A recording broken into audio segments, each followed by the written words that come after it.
kasih kepada yang berhormat Pak Joni Ahmad atas ulasan beliau kaitan dengan tajuk yang kita bincangkan pada pagi ini, wacana siasat syariah dalam takbiran kerajaan. Selesai pertanyaan oleh Pak Dr. Al-Fari dan ulasan oleh YB Gani, maka sekarang ini peluang pula pada hadirin sekalian, tuan-tuan dan puan sekalian untuk tampil ke mic-mic yang disediakan, sama ada untuk utarakan idea-idea atau pandangan atau untuk bertanyakan soalan-soalan kepada Prof. Aziz. Jadi saya harapkan soalan itu biarlah penuh ikhlas, jujur dan terang dan jelas, ringkas dan padat, supaya wacana ini betul-betul menjadi wacana yang berdasarkan konsep diskusi ilmiah. Jadi tidak ada provokasi. Ya, nak tanya soalan. Okey, silakan.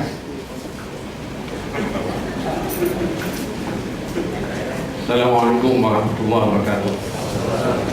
Terima kasih Prof. Musi, Prof. Dr. Al-Fari dan pengulas Ustaz Bugani, tuan-tuan muslimin dan muslimat sekalian. Maka tengok dah macam saya kemudian kasih daripada tubuhan menangani gejala sosial Malaysia, ulah Malaysia. Tuan pernah kenal lah tuan ni, tuan yang selalu buat kacau. Baik, berbalik kepada wacana siasat syariah ni, yang masalah bagi kita hari ini,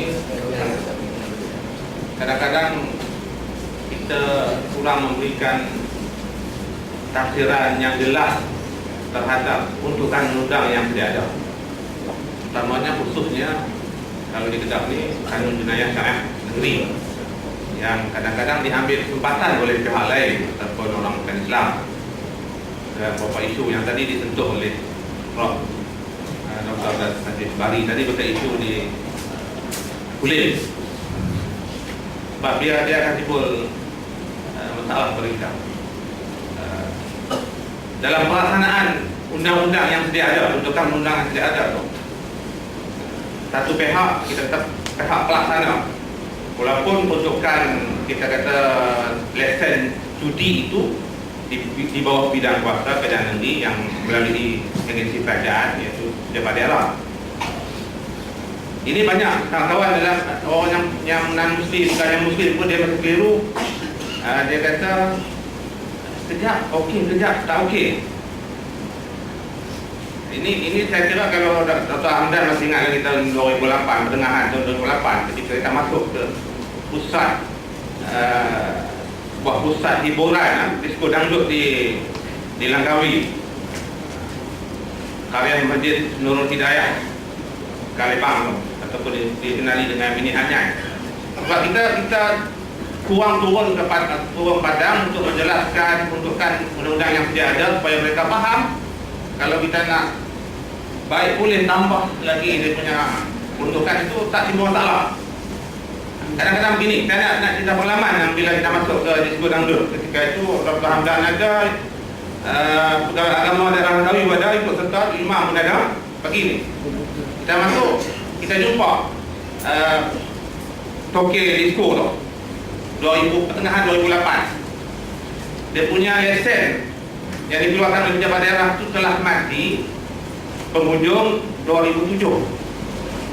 Dengan lesen dan 18,600 lebih kurang. Jadi bila kita jumpa dia, kita kata kamu tidak ada lesen. Dia kata kami dah minta tapi tak ada apa-apa keputusan lagi. Dia kata beginilah, mungkinlah bila kerana kamu buat operasi sampai 2-3 pagi, mungkin ada orang yang masuk tengok daripada pejabat daerah, mereka tangguhkan itu kemudian lesen. Jadi begini yang saya nak katakan. Soal saya kata pada toke disko tu, kita nak kamu non-Muslim hormati kita orang Islam, dan kita orang Islam juga akan menghormati kepercayaan kamu boleh minum apa. Tapi di negeri Kedah ni ada peruntukan Seksyen 25/1, Seksyen 25/2 Enakmen Kanun Jenayah Syariah Negeri Kedah 1988 tahun masa BN memerintah dulu, bukan PR memerintah, dah lama. Patutnya kamu harus tahu bahawa Islam tidak boleh bekerja di premis minuman arak. Dan kamu juga tidak sepatutnya jangan bagi orang Islam masuk minum arak. Sebab kita tak mau ganggu permis awak. Kamu punya permis, kami tidak mau ganggu. Baik. Patutnya dia nak ada kerjasama Jabatan Agama, Exco berkenaan dan NGO berkenaan, dan kami minta dipanggil untuk duduk bincang pengalaman kami turun di peringkat grassroots, dakwah di pusat perhimpunan, masuk karaoke dan sebagainya. Kita tahu apa sebenarnya yang berlaku. Kita nak supaya benda ni harmoni dan dipahami oleh semua pihak. Jadi tak ada masalah bila kita bincang wacana siasat syariah ni, mudah untuk kita laksanakan di peringkat takbiran negeri. Kami yang dengar NGO turun ke lapangan ni, kita jumpa benda tu. Sebab kita tak mau timbul masalah.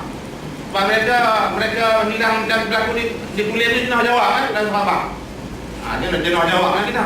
Jadi saya minta maaf itu sebagai contoh lah panjang. Ya, terima kasih Ustaz Kamarudin. Jadi dengan semua faham. Cuma mungkin saya minta maaf yang lain. Kita buka dulu untuk respon. Sebab soalan ni teknikal. Terima kasih. Ya. Saya buat promotion. Tak. Saya nak minta respon terus sebab ni teknikal.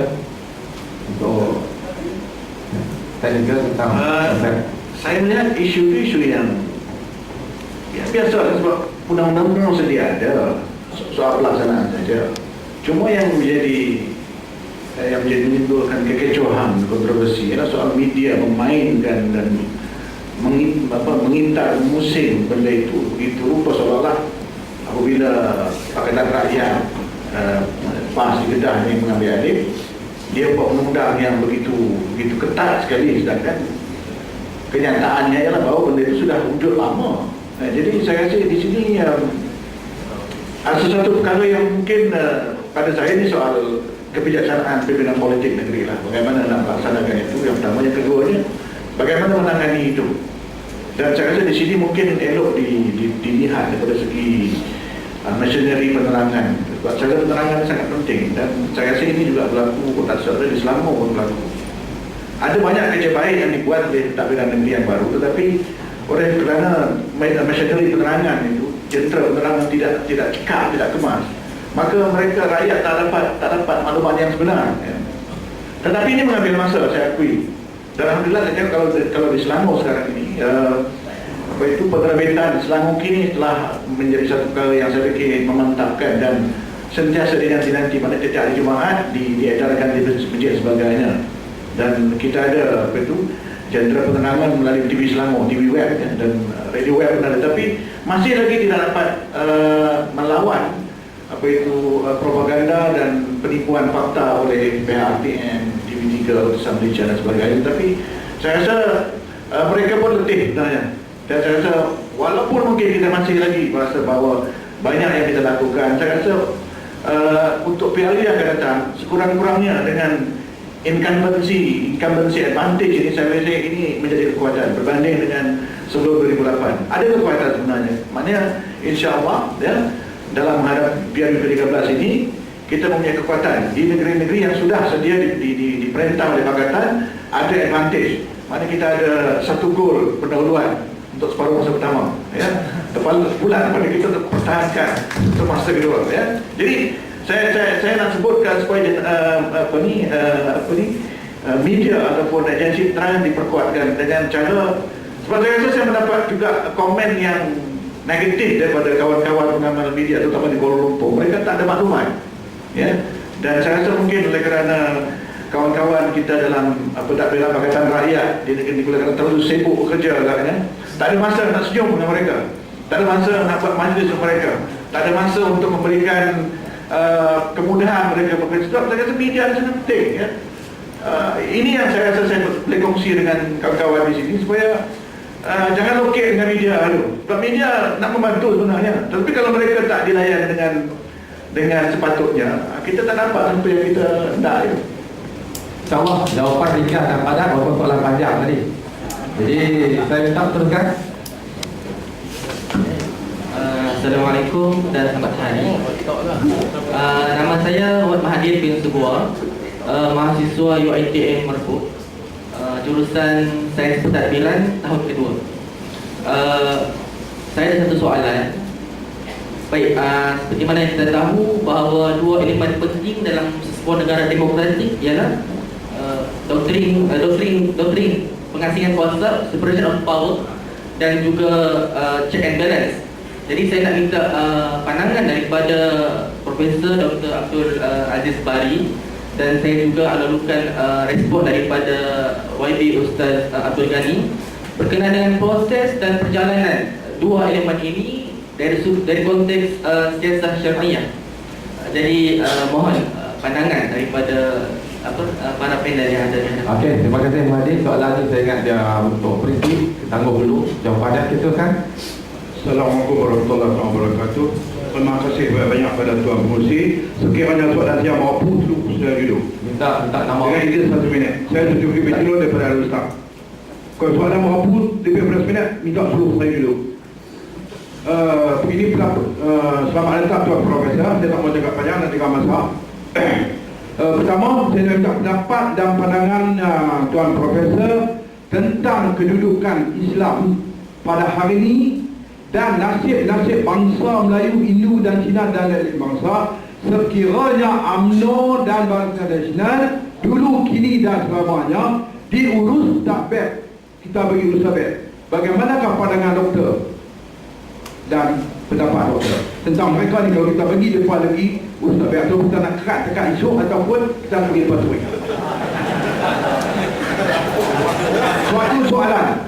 Nombor 2, dia menjadangkan wacana siasat syariah dalam pentadbiran kerajaan, bukan kakak di sini dan kita putih round the world. Maksudnya satu saja, bawa tajuk ni ke Johor, Kedah, Perlis, Pulau Pinang, Perak, Terengganu, Kelantan, Melaka, semua kita bagi rakyat faham. Bila rakyat faham, tak payah kita kempen. Yang ni senang. Terjun memang pada penyakit. Wassalamualaikum warahmatullahi wabarakatuh. Anda yang selalu kata tulang maaf diminta. Okey, apa jawapannya? Seterusnya. Bismillahirrahmanirrahim. Saya Randy Ismail dari Kolej Universiti Insania. Saya ada 2 soalan untuk Profesor Abdul Aziz. Yang pertama, apakah pandangan Profesor berkenaan fenomena mahasiswa dan AUO? Dan yang kedua, adakah kita bersiasat syariah? Syariah bila setengah pihak membelakangkan isu 5 mahasiswa UIN yang digantung tanpa apa-apa pembelaan dari kerajaan negeri khususnya, sedangkan bersuara dan berhimpun itu jelas dengan asas perlembagaan dalam perkara 10(1)(e), tiap-tiap warga negara adalah berhak bebas bercakap dan mengeluarkan pikiran.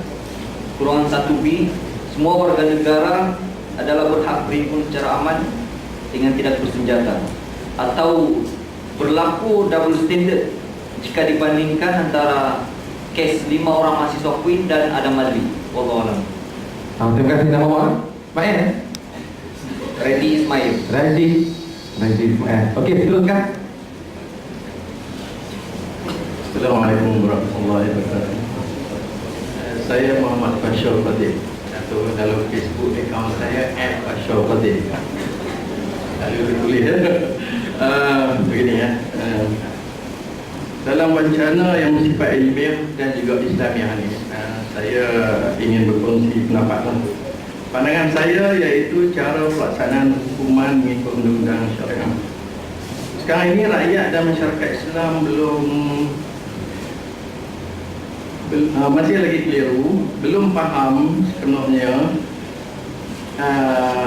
sebab tak pernah didedah kaedah pelaksanaan hukuman.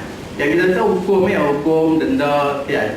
Tapi pelaksanaan hukuman, tata cara hukum, macam kita kata, sebab pelaksanaan hukum tu orang rakyat, masyarakat Islam ataupun rakyat, dia nak tahu juga hukum yang macam mana hukum dalam penjara. Jadi di sini pandangan saya, kalau ikut undang-undang Islam, kita nak hukum cara di tempat awam. Saya kata kita cadangkan hukum di tempat awam, kerana hukuman itu mungkin lebih ada berkesan, ada keturunan, dan ada keinsafan, sebab dia berkaitan dengan maruah. Sebelum ni macam media-media sekarang, hukuman sama ada kanun jenayah yang dijalankan di pejabat agama, biasanya yang kena duduk media tu dia highlight hari pertama perbicaraan dah sudah masuk media, masuk TV, masuk apa. Belum tentu lagi orang yang bersalah tu didapati bersalah. Jadi dalam undang-undang Islam, kita nak sekarang orang yang bersalah baru didedahkan. Biar perasaan tercemar maruah tu, tapi dia akan turun pada pihak lain pula, pada publik. Macam kawan saya pernah cerita ni, kongsi cerita di Arab tadi. Saya pun tak belajar di Arab, tapi pelaksanaan hukum wuduk di Arab pada satu hari Jumaat, dia di selepas Jumaat, lepas tu ada di lapangan masjid tu buang apa, sebab nak laksanakan wuduk. Ambulan pun berpuluh-puluh nak hukum seorang dia, nak potong tangan kes mencuri. Doktor ramai, nurse ramai. Dia ada tu siapa kelompok ramai macam tu sekali kan, sedang nak hukum seorang dia.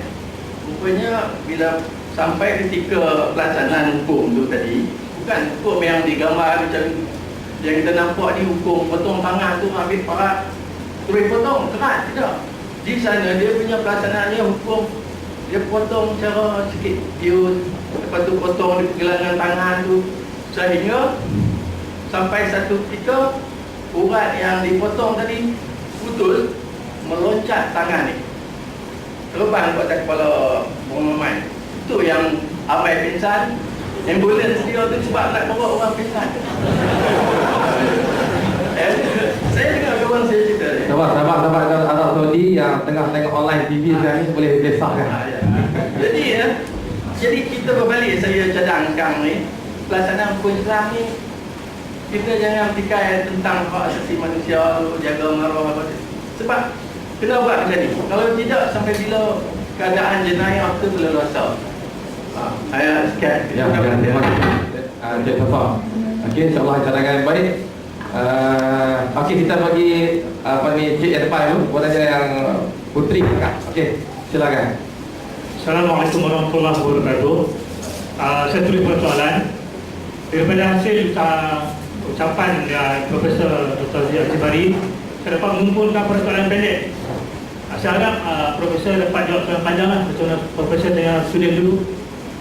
Yang pertama, soalan di dokumen didapati bahawa sekarang ni, saya ingat kot ucapan yang selalu diucapkan oleh Ustaz Hadi, kerana saya membesar politik di Pak Ustaz Hadi. Di mana-mana dia cakap sekarang ni Islam diperintah, bukan Islam memerintah, serta ulasannya panjang. Di manakah contoh-contoh yang kita dapat faham bahawa Islam itu sekarang ini diperintah, bukan Islam yang memerintah. Yang keduanya, pelaksanaan hukum hudud di Kelantan. Apakah halangan utama yang menyebabkan terhalangnya pelaksanaan hukum hudud di Kelantan? Di sini kita dengar Profesor kata tadi terletak pada kerajaan negeri, tetapi kerajaan pusat. Macamnya menteri-menteri masuk kampung cakap, oh Kelantan dapat tak ada hukum hudud, cakap jalan-jalan. Tapi di satu tempat dia cakap kalau jalan kita sama je bang. Apa hal ni? Jadi menteri banyak menteri cakap masuk kampung, orang tak belajar, orang tua-tua dia kata tengok Kelantan cakap nak menjalan hukum hudud tapi tak jalan juga. Di satu kursi yang lain dia cakap kalau Kelantan jalan kita sama dengan Kelantan. Okey, yang ketiga tentang per kapita kerajaan di negara lah. Saya nak pergi pendekkan untuk orang lain. Apakah kita boleh sama kerajaan ataupun parlimen buat ketetapan untuk menetapkan tarikh sebenar untuk bayar per kapita kerajaan negeri? Kerana cara ini macam menganiai kerajaan dengan pakaian pemakam. Sekian, terima kasih. Okey, kita minta Bismillahirrahmanirrahim. Soalan yang ringkas, 3 soalan saja. Yang pertama tentang nama Aliyah. Aliyah tu daripada Coalition Sisanya. Bismillahirrahmanirrahim. Yang pertama sekali kata tentang kepada Prof, tentang apakah pandangan Prof tentang apa yang berlaku dalam Sisanya, khususnya tentang gerakan mahasiswa. Okey, yang pertama. Yang keduanya ada segi apa? Berkaitan dengan apa yang disebut oleh Ustaz Ghani berkaitan dengan Al-Adalah kan? Al-Adalah. Okey. Kalau seperti mana Ustaz sebutkan Al-Adalah, Cuma kita lihat kepada soroti pada keadaan yang sekarang ni, tentang mahasiswa sekarang ni, adakah disebabkan mahasiswa sekarang bergerak secara maju membuatkan Pakatan Rakyat menyekat kebebasan mahasiswa? Dan ketiganya, adakah terjamin sekiranya PR pemerintah Putrajaya, sekiranya pemerintah negara Malaysia, kebebasan mahasiswa untuk bersuara akan lebih terbuka, atau adakah disebabkan itu membuatkan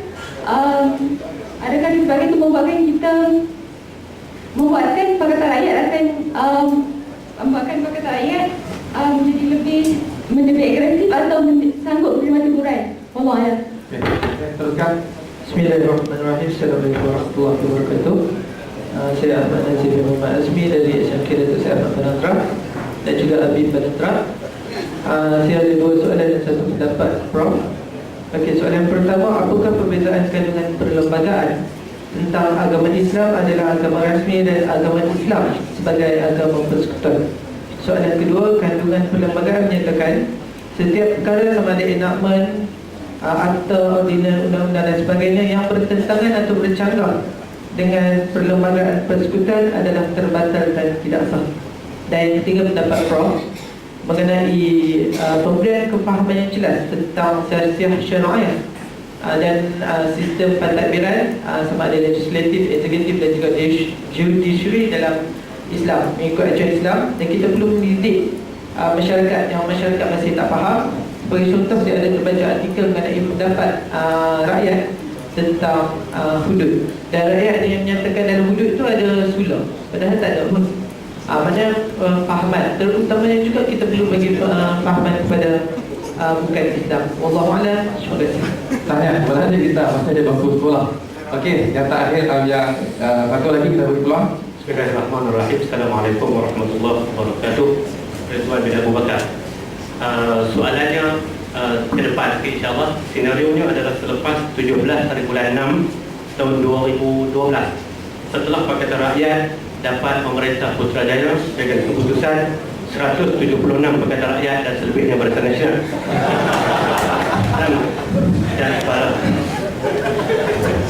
Dan pada waktu itu Profesor Dr. Razif Bari dilantik sebagai Menteri Menteri Bala. Sekarang saya kita lagi PM dulu. Saya lantik adalah sebagai Menteri Pengajian Tinggi. Menteri Pengajian Tinggi, dan saya adalah timbalan Menteri Pengajian Tinggi.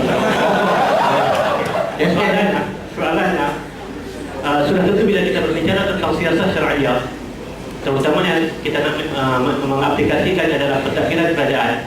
Dia duduk di antara dua benda yang kita sebut sebagai mafsadah dan maslahah.